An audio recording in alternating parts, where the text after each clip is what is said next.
В основном вот это майя, они верят в Иисуса Христа. Русское сообщество в Гватемале вообще большое? Маленькое. Маленькое. Человек 100-150 бит. От пирамиды, в которых ты был, ты ощутил что-то в этом месте? Да, там да, энергетика какая-то там такая своеобразная. Тоже Гватемала, она очень красивая. Мне чем нравится Гватемала, она очень маленькая страна, но она разнообразная. Американская, канадская, Шенген и японская виза позволяют проходить наземным транспортом без визы. Да. Если этих виз нет, нужно получать мексиканскую визу, чтобы пройти землей. Пропитание, конечно, в России намного лучше, больше выбора, намного дешевле. Ангелы существуют? Конечно. А как ты их видишь? Ну вот, 2 ангела было, 2 ребенка.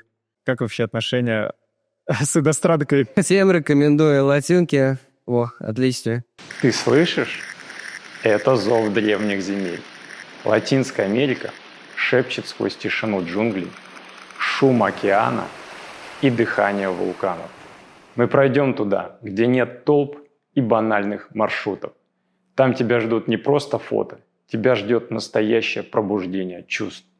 Получи уникальный маршрут, личное сопровождение, комфорт как дома и полную безопасность даже в самых диких местах. Хочешь почувствовать силу мира, где правит природа и дух свободы?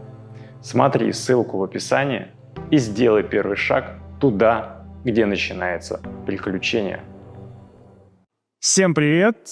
Это Гватемала, Кесальтенанго, и мы встретились с Евгением. Сегодня он расскажет, чем он здесь занимается. Поехали!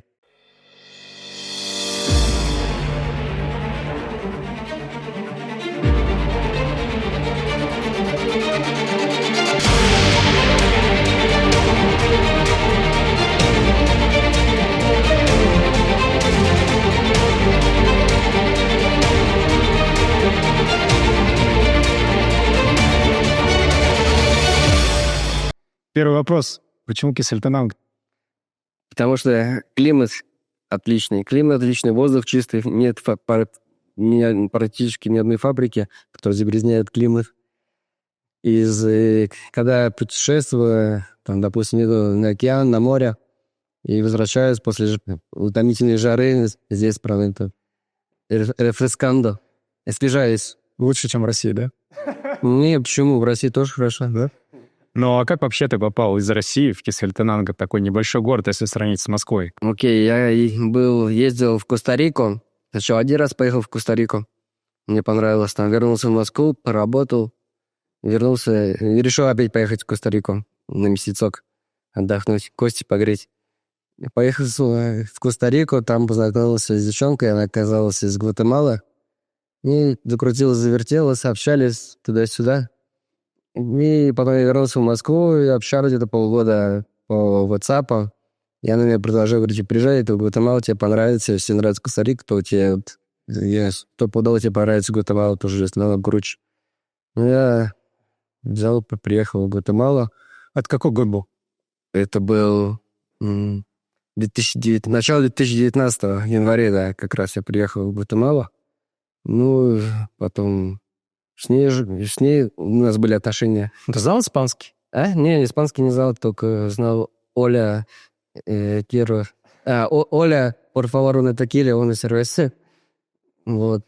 Но мы с ней общались на английском, потом я взял уроки испанского месяц, потом месяц ходил в университет ИГА, называется, школа иностранных языков.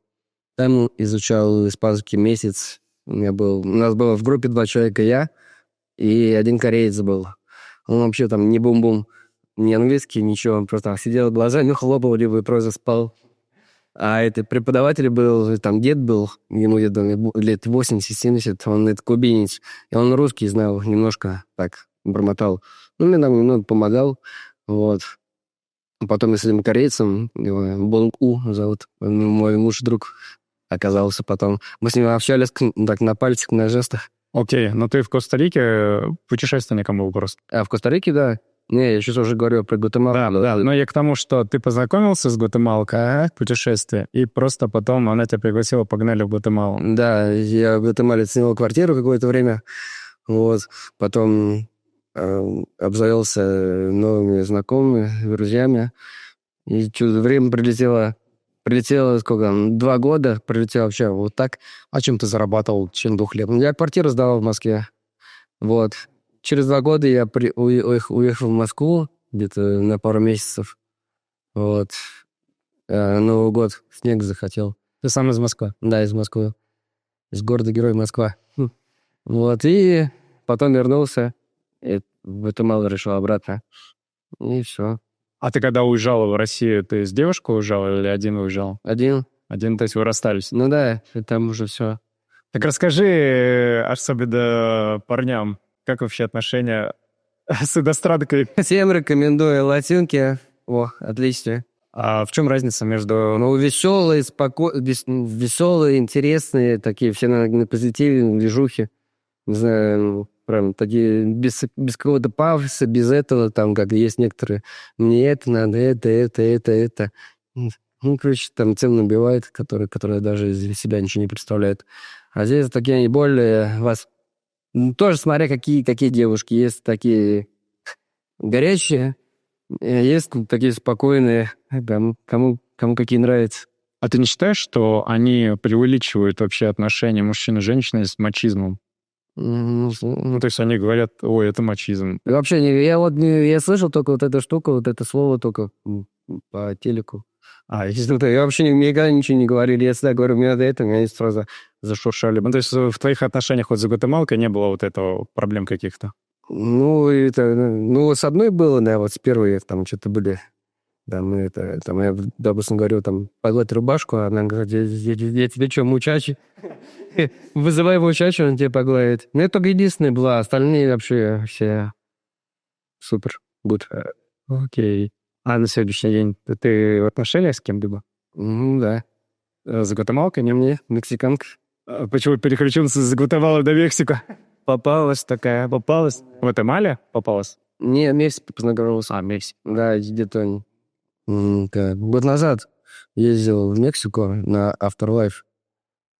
Может, знаешь, или правда, На электронном мозге в Тулум? не с Тулум, это в Мехико-Сити.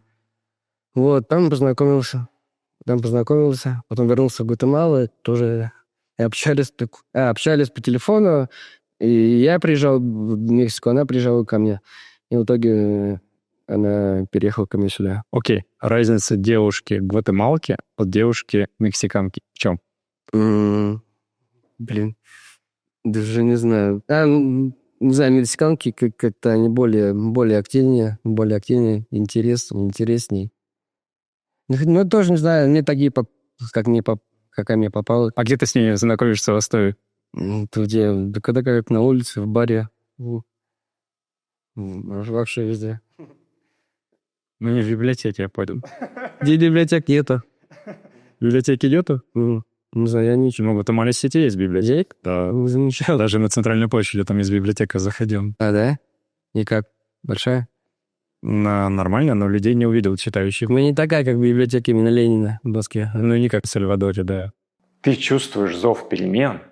Где-то там, за горизонтом, начинается твоя новая жизнь. В каком уголке Латинской Америки ты найдешь себя? Наш канал – это проводник в неизведанное. Истории русскоязычных переселенцев, секреты жизни за границей и то, что не расскажут в глянцевых блогах. Подпишись, спроси, исследуй. И помни, твой новый дом может быть ближе, чем ты думаешь. В плане сегодняшнего дня, то есть ты легализовался здесь вообще? Ну, да. То есть ты имеешь ПМЖ или гражданство? И именно... Ну, нет. У меня была... Не была. Был, короче, процесс там долгий. Сделать эту резиденцию, но это не сделал. А ты живешь как турист, получается? Ну, каждые 3 месяца живешь. Выезжаешь, да? Уже, Но тут же можно продлевать еще на 3 месяца. Я продлевал. Один раз я продлевал, но это геморрой много. Там ехать надо, в 5 утра вставать. То есть это Гватемала-Сити только дело. Да, очередь занимать. Если нельзя это сделать. Да, там слишком большая бюрократия. Но я продлевал один раз. Я тоже один раз продлевал. Мне проще выехать, и все. Ну да, недалеко до Мексики. Да, вообще любое место, в Панаму, куда хочешь. А ты выезжал через границу Гватемала и Мексика на автомобиле? Да, на это, через Тапачуля. И как, спокойная граница? Просто некоторые говорят, что там преступность повышена. Ну, вообще, да, там, типа, большой наркотрафик, много преступности. Не знаю, там был раз 5-6. За мне повезло, ничего не было. Я даже слышал историю, что там якобы те, которые заезжают в Мексику из Гватемалы, проходят пост, а дальше их просто в форме люди останавливают и начинают шмонать деньги. А там такая тема была, я помню, когда первый раз ехал на машине через Тапачулю. Мне там что-то смотрят, там русский паспорт, такие говорят, типа, о, типа, у тебя, типа, визы нет. Потом у меня нашли, у меня была виза американская. Мне говорят, о, типа, у него есть виза американская, то, ну, типа, может так пройти. Ну, да. А я так понял, если визы нет, то надо... Ты не можешь пройти только через Сомаль. Да, Сомаль. То есть американская, канадская, Шенген и японская виза позволяют проходить наземным транспортом без визы. Да. Если этих виз нет, нужно получать мексиканскую визу, чтобы пройти землей. Да? Не, Это мой опыт, я так проходил. вот это электронные, которые делаются. Электронные не действуют с землей, А только по только по воздуху. Нужно делать отдельно специальную визу, подавать посольство, проходить даже мини-переговоры. букинки. И знаешь, самое главное, что они настолько жестко до этого докапываются, по крайней мере, в Белизе. Я в Белизе делал визу, что они мне сказали, у тебя должна быть заверена нотариально справка из банка и справка с места работы. Ну, это, видишь, это, смотря в какой стороне людей, там по-разному тоже зависит от людей. То есть даже на визу Америки и Канады это заверенных этих бумаг не требует. А Мексика говорит, ну-ка давай. Ну, Вот, хорошо. То есть ты на сегодняшний день выезжаешь, заезжаешь, и у тебя российское гражданство только. ну да. А по поводу вот преступности здесь, если мы темы коснулись, как вообще здесь развита преступность на сегодняшний день с того момента, как ты приехал, или она уменьшилась? Да я не знаю. У меня было два момента. Один момент был, я был в Антигуа и поднялся на машине на гору, там где крест большой, вот этот, как это называется? Да-да-да. Смотрящая площадка. Туда поднялся на машине, что-то там пока лазил, фоткался. Начал возвращаться в машину, смотрю, короче, у меня вот замок дверной, он там мне какой-то в белой фигне какой-то. Белой пене, что-то такое, прям засохшее, откуда что-то такое. Я не знаю, как-то... Они, короче, походу, какой-то пеной нажали, пшикнули, и дверь мне как-то открыли, мне там все украли. Это был один момент. И второй момент, я отдыхал на Титлане, на озере. Там тоже такая там была вышка, трамплин, откуда прыгать можно, там высоко, там, не знаю, сколько метров, прикольно. Я, короче, там вещи оставил на этом камне, на этой вышке. У меня там был паспорт, был карточки, телефон, ключи от машины, ключи от квартиры. Я просто положил, там дофига туристов было. Не так много, человек, наверное, 7-8. Я прыгнул в воду и плавал. И потом слышу, кто что-то какой-то там кипиш начался, кто там что-то орет. Я смотрю, и какой-то чувак бежит, короче, уже в гору, бежит с моими вещами. А со мной, короче, негр плавал, там, из Германии негр. Он там, давай со мной, короче, выплывает с этого озера на берег, и мы вместе там бежали в гору, там, да, я в трусах, он в трусах. Мы, короче, он тоже со мной бежит, мы еще его поймали, этого ублюдка. И, короче, мы его там не догнали нифига, он там вал свалил, и все, не потерялся. В итоге, короче, время там часов 5, я в трусах, в плавательных шортах и с крестом, и с цепочкой. И пошел в полицию, и написал там заявление. Машину не угнали? Машина была в Панахачеле.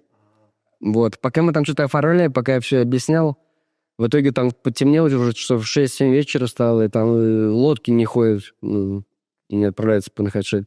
Я не знаю, что делать, я вообще один остался. И зашел какой-то в бар, что там, просто воды попить, что такое. И выхожу на улицу, и идет навстречу ко мне мужик и с двумя детьми. Две девушки, помню. И он идет такой, сигарету курит. герой, типа, у вас, ну, типа, я стопнул сигарету этого мужика, он мне дал сигарету, и он такой говорит, типа, что случилось, что ты весь раздетый, холодно, ночью, бля, что с тобой не так? Загораю. Я говорю, типа, да меня это обворовали, все у меня украли. Он такой, ой, типа, да ладно, и эти две девочки, не знаю, 2 ребенка, они меня там обнимают, типа, как 2 ангела такие, говорят, вот, типа, не волнуйся, все окей. Он говорит, тебе обещаю, типа, куплю тебе еды, это отель, и завтра, типа, это, отвезу тебя в Панахачелу к твоей машине. Мне было круто, спасибо большое. Вот, люди здесь, конечно, попадаются прям вообще Богом посланы. Вы за границей. Все незнакомо, все чужое. И вдруг здоровье под угрозой. Что делать? Вас не оставят одних. Росмедицина как тень, что всегда рядом. Мы организуем срочную госпитализацию, эвакуацию, даже роды за границей. И все это в лучших клиниках Латинской Америки и России. Включите Росмедицина в страховку и получите доступ к лечению без доплат. Медицинский самолет, скорая помощь в аэропорту, врачи мирового уровня. Вы не просто пациент, вы под защитой Росмедицина. Когда здоровье – дело жизни. Ангелы существуют? Конечно. А как ты их видишь? Ну вот 2 ангела было, 2 ребенка. Вот, то есть ты веришь в Бога? Конечно. Ты говорил, что ты с крестом. Да, конечно, верю, конечно. Крещеный? Конечно. Часто посещаешь церковь? Ну, здесь, в Батымале нет. Ну, иногда захожу в католическую. А так, конечно, да, хотелось какой-нибудь православный собор. Не хватает. А что ты оттуда выносишь, когда заходишь в собор? Очищаюсь? Ты чувствуешь прям очищение? Конечно. А как это? На Духовное ощущение. уровне тела это ощутимо, нет? Да. Ну как, пример. Не знаю, чувствую себя легкость и то, что чувствую себя сыном Иисуса Бога. Ну ты исповедуешься перед священниками? Ну, когда был в Москве, да, исповедовался. Помогает? Причащался, исповедовался, 2-3 раза исповедовался. Помогает тебе? Ну, да. А здесь, как ты вообще считаешь, гватемальцы, они верующие? Да. То есть сама по себе, если масштабно об этом говорить, страна духовная? Да, духовно, конечно, тоже на каждом шагу эти церкви, приходы. Ну, у них немного другая культура. Ну, конечно, верит. А так, да, нет, я бы сказал, очень верит, да, сильно. Ага. То есть церковь всегда не заполнена, не пустые. Да, они всегда даже говорят, там, не знаю, что они там сделаешь, они всегда говорят, gracias a Dios. Типа, спасибо, нет, спасибо Богу. А как ты считаешь, откуда это у них? М, Ну вот если сравнить с нашим менталитетом, вот наш менталитет, гватемальский, больше духовности в нашей стране или здесь? Это на уровне. Одинаково? Угу. Оно различие в чем? Различия в религии. Только в религии? Ну, да. Или подходу и посещению церкви? В религии, да, в религии и в религии. А вообще вот местные гватемальцы, индейцы, они верят в древнюю цивилизацию майя? Нет, ну, подожди. Да, есть, они проводят некоторые обряды, но в основном вот это майя, они верят в Иисуса Христа. Майя верит в Иисуса Христа? Да, Сегодняшняя майя? да. А если мы говорим про прошлую цивилизацию майя, здесь присутствует вот история пирамидами. Там кто был? Это бог воды, бог огня даже. Как везде. А то есть там был Иисус, по твоему мнению? Там нет. То есть были боги? Да, были боги. Ага. Они поклонялись богам? Да, как и язычество в России, как и в Египте, и в Греции. А индейцы, которые на сегодняшний день вот здесь, в Гватемале, живут, они поклоняются Иисусу или тем богам прошлых? Именно индейцы и какие именно индейцы? Ну, которые живут в деревнях, вот ближе к пирамидам. М. Это я не знаю, с ним не общался, но я вообще там признаю, вот есть люди, майя, да, они верят в Бога, в Иисуса Христа. Вы мне напомнили одну историю могу рассказать. Я ездил в пирамиды, в Тикаль. Вот, когда возвращался из этих пирамид, когда уже был в этих пирамидах, я слышал, тут рычит. Я говорю, блин, если это, походу, пантера рычит где-то, и кто-то мы там, ягуар. А ягуар это черный, не знаю. Кто-то прям рычал жестко. Я говорю, типа, это эти обезьяны рычат, типа, да нет, типа, обезьяны по-другому, они там кряхтят как-то, не знаю. Ну, ревуны же отключал. Вот тот прям рычал прям жестко. И в итоге это потом что-то, типа, алярм, тревога какая-то была, и сказали, типа, аккуратно, короче, сваливайте отсюда, здесь это ягуар гуляет где-то рядом. Я говорю, тебя видите, здесь ягуар. Потом, короче, я выехал из этого Тикаля, и там была это Пуэбло, одна деревня, Ремата, что-то как-то так называется, Ремота, не помню точно. Я там забронировал себе отель на 2 ночи. И первую ночь я пошел купаться, прям отель почти на берегу этого озера. Я пошел купаться, купался там ночью, днем, еще другую ночь. И там озеро такое прикольное, мне понравилось. И когда вернулся в Гватемалу, я там ездил друзьям с моим местным сказал, типа, вот, купался в озере, и мы такие говорят, типа, ты что, типа, дурак, что ли? Там это опасно купаться, там крокодилы одни. Я говорю, такие крокодилы, нет там никого. И проходит там еще 1 неделя, и мне там одна подруга скидывает это видео, где в этом озере крокодил съел этого одного мужика недавно. Я думаю, охренеть. Вот тоже. Ты считаешь, что тебя оберегают? Конечно. Не считаю, я уверен. От пирамиды, которых ты был, ты ощутил что-то в этом месте? Да, там, да, энергетика какая-то там такая своеобразная. Мне очень понравилось. Я вообще люблю это, когда был маленьким, мне постоянно нравились индейцы, ацтеки, инкас и майя. Ну, больше мне ацтеки нравились. Думаешь, с этим привлекал тебя Гватемала? Тоже, да. Ага. А ты изучал историю вообще? Ну, так, поверхностно. Ага. А что ты делаешь для веры? Ты же веришь, ты говоришь. Ага. Что ты делаешь, какие действия? Живу правильно. Как? Не ворую, не обманываю.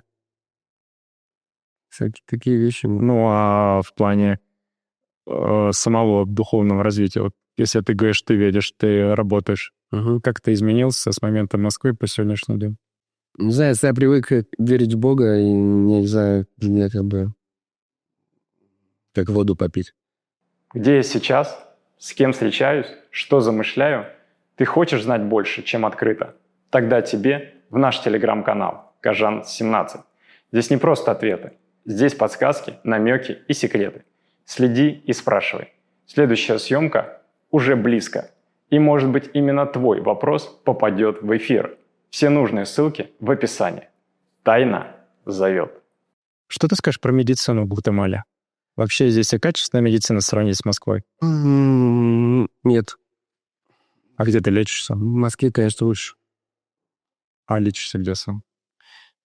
Может, здесь тоже хороший, но просто у меня как бы доверие больше к русской медицине. Слава богу, я не обращаюсь к местной медицине, не нуждаюсь. Вот, ну, не знаю. Если вдруг что-то произойдет, то мне, конечно, бы хотелось в России. Ты страховку покупаешь? Вот у меня есть страховки. Да? Вообще не обращаешься к врачу? Хорошо. Ну, а вообще, с точки зрения проживания, вот Москва, Гватемала, где дороже? Где дороже? Где дороже? Да, в принципе, не знаю, мне кажется, то же самое. Одинаковые цены? Угу. А по недвижке как? По недвижке есть дешевле. Здесь дешевле недвижимость? По недвижке есть дешевле. Но если говорить там про питание, про... Про питание, конечно, в России намного лучше, больше выбора, намного дешевле. Ну и вообще есть привычка есть русские продукты. Сюда не завозят русских продуктов? Завозят? Завозят? Ну да. А кто завозит?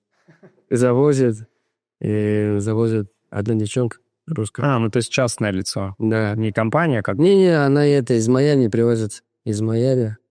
Вот, тебе заказывают там селедку, майонез. Что еще?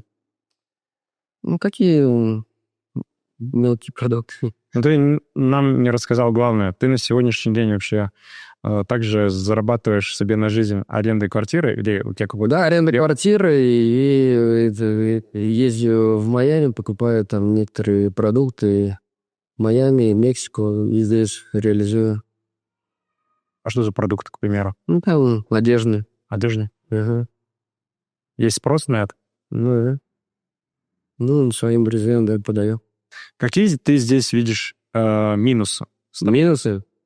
3 минуса назови. Минус очень медленный. Все медленно. Второй много бюрократия. И третий нехватка русских продуктов. Хи. То есть ты скучаешь по русским продуктам? Ну, да. Ну, я скучаю по рыбе. Хорошо, подожди, океан рядом, рыб сколько? Ну, океан-то рядом, а воды... Вот, допустим, океан, и здесь, там, допустим, как сказать, зоны этого океана принадлежат там, Соединенным Штатам Америки. То есть вся выловленная рыба идет гватемальцам? У них сейчас... Ну, рыба дорогая, допустим. И рыба дорогая, и не так много вариантов, как в России. В России сколько там, 12 морей? Там рыба дают. Ну, подожди, ты живешь, ты жил в Шове, Вяленая, копченая. ты жил в Москве, это до моря еще сколько километров. А здесь, ты в Кисимбенанго живешь, до моря тут 2 часа езды, ты сам. Ну да, но в Москве те там и эти устрицы, что хочешь есть. И крабы, где даже крабы нет. Краб есть, но он маленький дает. Но там есть ничего. Все забирают американцы.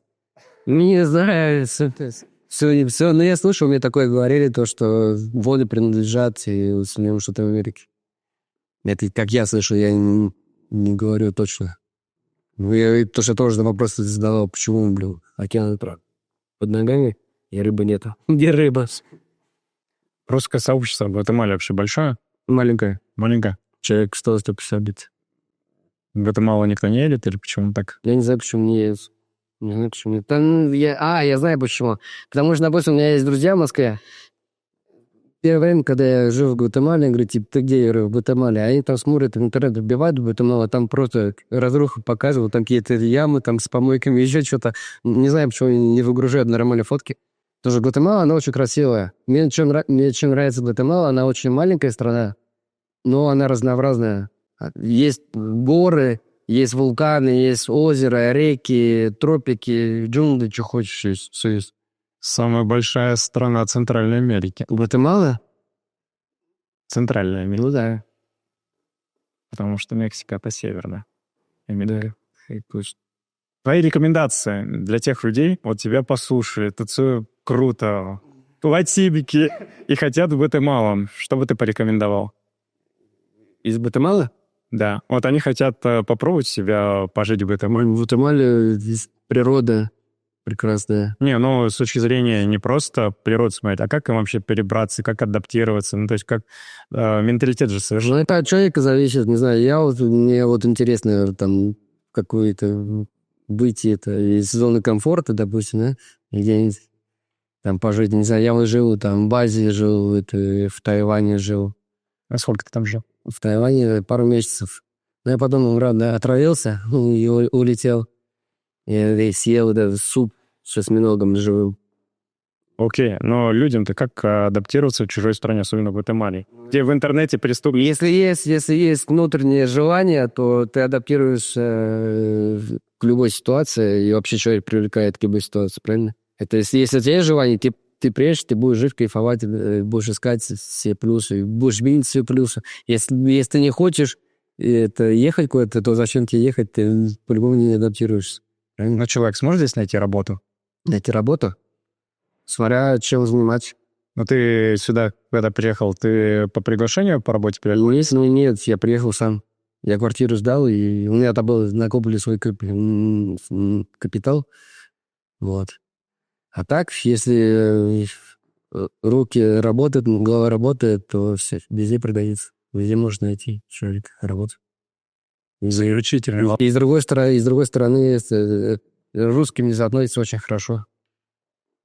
Я никогда не слышал никакого там негатива. Там наоборот, типа, это откуда? Там все думают, что там я из Америки и из Франции. Я говорю, тебе вообще из России. Из России, вообще не верьте. Да не верю, даже из России покажи, есть паспорт, и скажи что-нибудь по-русски, что-нибудь такое. Ну, я прям, не знаю, для них прям такая диковинка.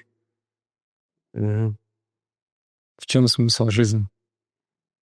Смысл жизни? наслаждаться каждыми моментами и не унывать.